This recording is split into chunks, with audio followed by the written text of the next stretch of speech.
Hello and welcome to Last Mixtape Podcast. My name is Stephen White, and on this week's show, we muse on Oasis hitting number one in the UK charts with Definitely Maybe and Working Class Voices on the latest music from the week that was.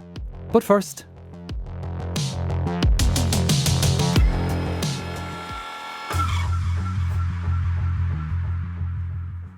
hello and welcome back to the Last Mixtape Podcast. My name is Stephen White, and 30 years on from its first release, we were only speaking about them last week, Oasis have hit number one in the UK with the 30th anniversary edition of their album Definitely Maybe. And yeah, I thought about this as the news broke that the album had become number one, and it can't be any surprise. There's been so much build-up around Oasis and the release of the tickets for their live shows next year, and there's a whole lot of talk about, as I said in last week's episode. Regarding that, there are far more educated people in ticket sales and taxes and all of that stuff who are going to talk about that. I'm more of a vibes guy, so yeah, do find kind of interesting pieces about the ticket sales and all that elsewhere. But it did make me think about the album, and 30 years on, why Definitely Maybe had resonated so well. And I'm not going to do a retrospective review for you, because I don't think you need it. I don't think it's number one 30 years from its release. It is an incendiary record, and revisiting it, it's been revisited a number of times, probably on its 20th anniversary, 10th anniversary, all of these types of things. But it does stand to it. But what I was thinking about, I was watching an interview with Noel Gallagher, I released, believe, shortly before the announcement of the reunion, and he was being interviewed by the great John Robb. And they were talking about Definitely Maybe, the album, the making of it, kind of more of a vibes interview, which I really enjoyed, because it was less the technical. And then I stood here when I recorded it and I played this guitar. It was more kind of like the world they were in and how they were kind of becoming a bigger band. And he said something very interesting, or else John Robb brought it up, that it felt as if that the music scene in Britain especially had set everything up for Britpop, had laid the table out, and that Oasis had essentially gate-crashed the party and they were never forgiven for it. As if kind of being the kind of working class guys coming out and bursting onto the scene that had kind of been ready-made for other people had somehow ruined everything in a way. And I really like that. I really like that idea. And it made me think about working class voices in music. And I think for me, going back to the release of this album and first hearing Oasis and first hearing Definitely Maybe, growing up working class in Waterford, it was an incendiary moment. It was a moment of, I suppose, like we'd come out of a lot of rock stars from where we were, being kind of untouchable, over the top, kind of, grandiose kind of characters.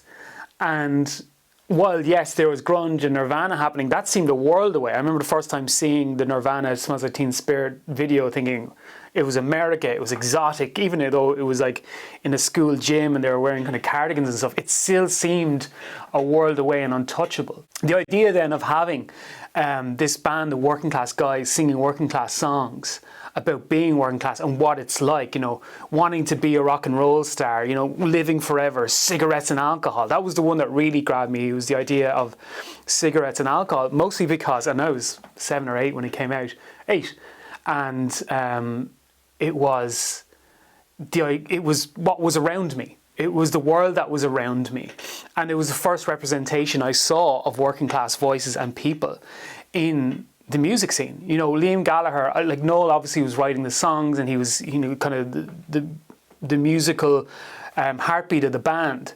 And those songs, were so raw and so rough and so ready. You listen to that album now, I was even listening to it on my walk into recording again, and it's just such a hard-hitting album. And it has that verve, that vive, that kind of feel of a young band coming out and just grabbing the attention with how the album is portrayed, how they are portrayed within it. Cigarettes and Alcohol has this kind of swagger to it. You can see the Slade and the T-Rex and bands like that coming out of it. It's rock and roll. It has that punkish element to it that is hard to ignore. And again, it was coming from two brothers, Liam and Noel Gallagher, of Irish descent from the Irish diaspora, as had the Smiths, Johnny Marr, and obviously Morrissey, who are both of Irish descent. You had Shane MacGowan and the Pogues of Irish descent living in the diaspora, and obviously Johnny Rotten of the Sex Pistols, an Irish guy with red hair singing God Save the Queen. And how many times these incendiary moments from working class roots, from working class Irish roots, were coming out in music. It's interesting to look at that because the stereotypes, and we're going to get into a little bit of socio stuff. I know we say this is a vibes podcast, but I think this is interesting as why we gravitate, why the world gravitates, and why there's such a gravitation towards working class voices in music. At times, it should be said, because a lot of the time, the world in which working class people operate, and we operate, is one of glass ceilings, one of fairly quiet bias that can come and kind of manifest in all sorts of ways and can be shown in so many ways. I remember having a conversation with a friend of mine. There's certain things sometimes you'd be dating somebody who was maybe middle class or upper class, and they would say something, or you would say something, and they would be like, what? That's so you kind of, even the language you use, your voice and all of these types of things. And it was interesting to think about that time when Britpop, essentially, like Noel Gallagher was saying in an interview with John Robb, is that they gate crashed. They redefined what Britpop meant. They essentially, although Blur were obviously a huge part of Britpop, and I think Damon Albarn has in the past argued his own working class credentials, they took it away from those people who are trying to set it up for themselves. They took it away and brought it someplace else. They melded a working class attitude into what was going to be quite upper class, quite highbrow. And Britpop was an amazing movement in music and in fashion and in art. But having these guys who were, I think he kind of says in an interview, coming out and being like, all right, knobheads, not taking it so seriously, having that kind of wry sense of humour. I think in an interview, I think it's a Britpop documentary, Noel is interviewed, and I think he says kind of the feeling of like, when it came to Blur and them, were their hearts more pure because they were working class? Yes. Were they more worthwhile? And having that attitude, and obviously look, we're talking about the tickets there. It's a million miles away from where they are now, but it's their roots, it's where they grew up. And yeah, talking about those kind of depictions and those stereotypes that working class people face, and being able to burst out of that, being able to capture the imagination. And sometimes there is a fetishization of the working class in art, in music, in film, where you can see it's disingenuous. So when the real thing happens, when it's real and it is, it is of its own stuff, it is of its own making, it's on its own terms, I think that's why it resonates. Because oftentimes record companies, movies can think, and you see, I think I've seen it in movies quite a bit, where there's this kind of fetishization of working class people from the outside perspective of, certain stereotypes, certain ways of looking, certain ways of speaking. All working class people must be this one thing. All the family must be this one thing. They all must, talk this way. They all must walk this way. And to have something that was successful on its own terms, without the invite, without the upper echelons allowing it in, but kind of being forced to come in, as I say, with the Sex Pistols, with the Smiths, in a kind of a way with the Smiths, with the Pogues and with Oasis. It's interesting to see that. I remember the first time I saw, we're talking about Britpop, the first time I saw Jarvis Cocker and singing Common People, again, part of Britpop, and I kind of allowed Jarvis Cocker to maybe reassess what he was doing as well. And I remember just being blown away, because I'd never seen working class people or working class voice come out of somebody who was extremely well dressed and kind of effeminate and kind of moved, and it was quite mind blowing. And I remember just being transfixed by it. I remember being transfixed by Oasis as well, because they themselves were like fashionable. They were like, people were dressing like them. People were, buying the clothes and everything like that. And that attitude, that realness, but also that message, and specifically, obviously, we're talking about Oasis, but with, Common People, or Misshapes, which is off that album, which is also quite, we're making a stand, we're making it now, we're coming off the sidelines, put your hands up, it's a raid. Of just taking what it is, because I think there's this kind of feeling within, of this kind of like, as I say, the fetishization of working class, where it's kind of like, stand in front of that, graffitied wall there and just tell us about how poor you are and how miserable your life was growing up. Do tell us, and make sure you speak with this accent though. Don't talk with any other accent. Kind of that like coding of basically, you must be this way and that's the only way we'll let you in. That's the only way we'll let you be who, once you fit our designs, once you fit our needs and our wants. And Oasis very much kind of broke out of that mold. Now, they would eventually be welcomed by, they would eventually become welcomed by the mainstream and the establishment, but only because the mainstream in and of itself is predominantly made of working class people and working class music fans. And that doesn't mean because you're a working class music fan, you just listen to only working class music. That's absolutely ridiculous. Obviously, we are all made of different things and we all want to listen to different things. But I remember that period in time and being able to reassess it and being able to feel as well that like, what we do does matter. This is normal. You can be from our background and our life and do this, because I never thought that was possible. I love the music of the Beatles and of Kate Bush and of all these people, and I never thought that was an avenue actually open to people like us. I just thought it was a magical world other people occupied. Thinking about it in more modern terms, you look at like someone like Gemma Dunleavy, who brought out Up the Flats, and how that resonated with people, and again very much on her own terms, talking about her experience, not being fetishized for being working class, but simply being herself. And I did an interview, I remember many moons ago with Gemma, and it was so great for me as just a person to talk to somebody, and obviously two different generations and in two different cities and two different kind of working class backgrounds, but kind of similar stuff, of similar kind of feels.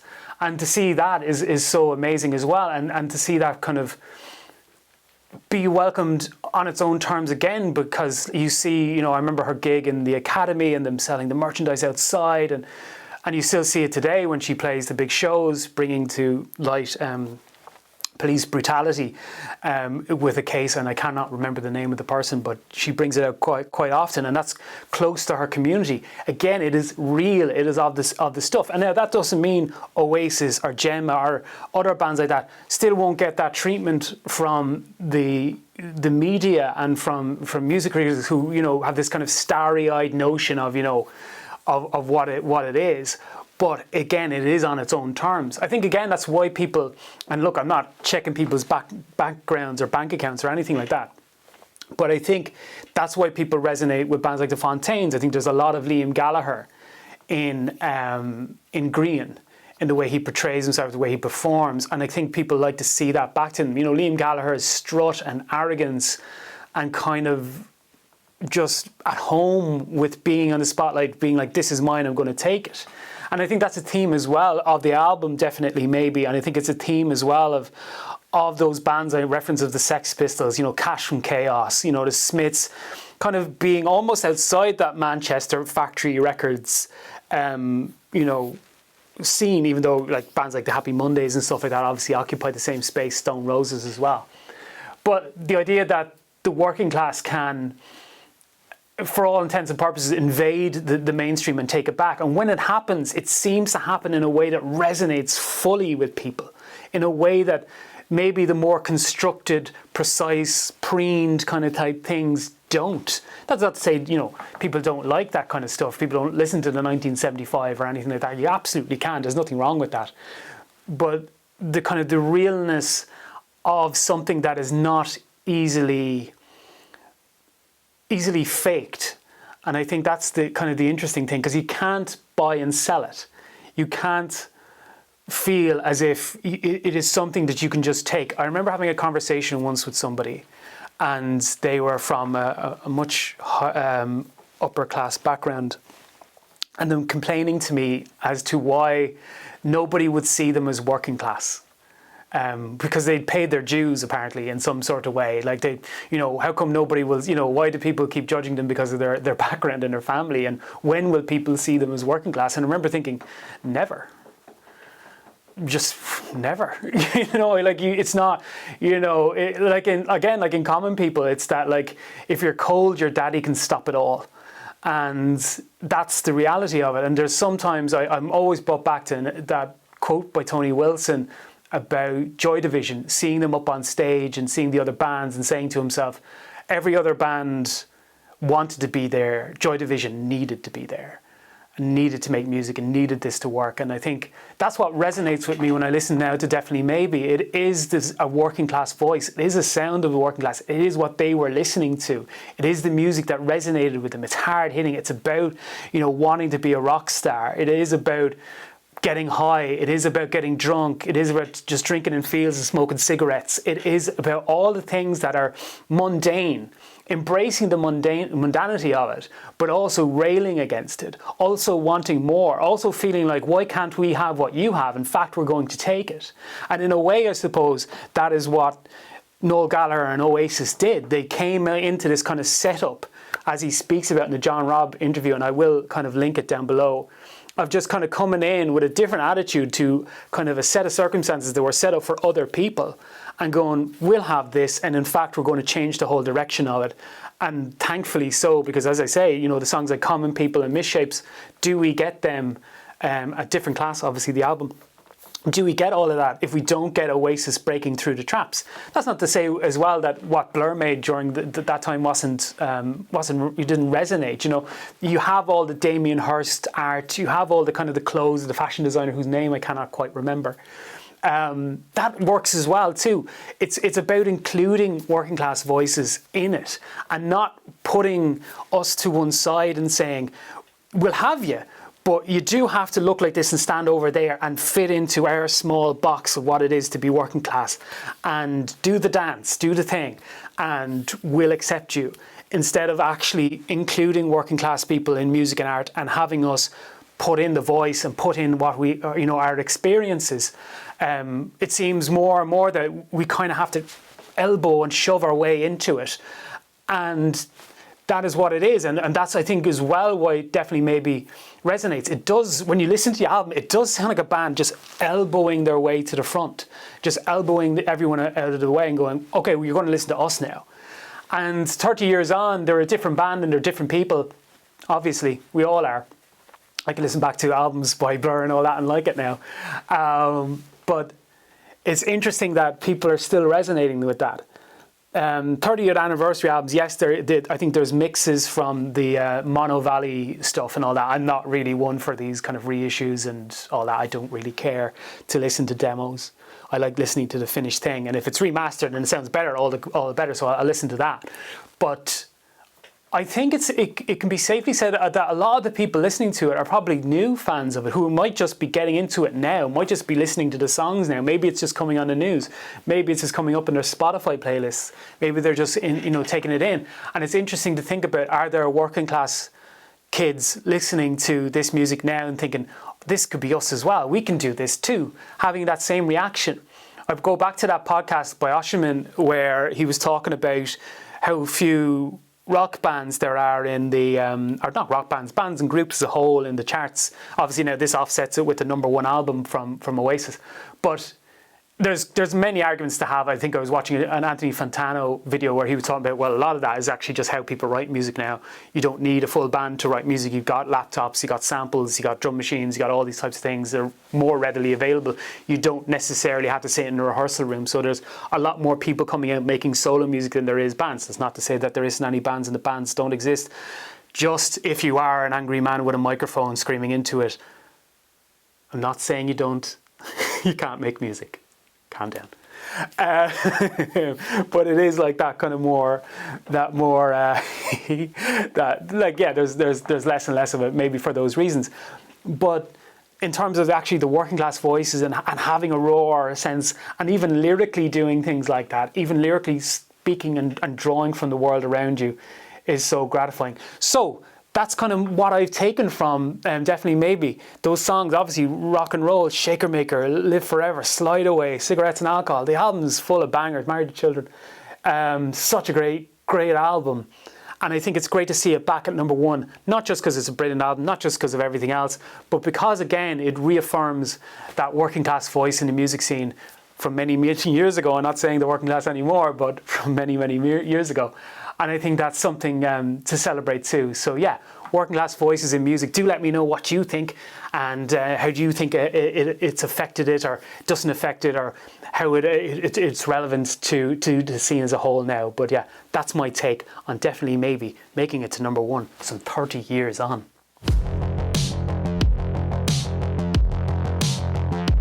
Thank you for listening. That was the Last Mixtape podcast. You were the listener and the viewer. I was Stephen White. Hey, so long.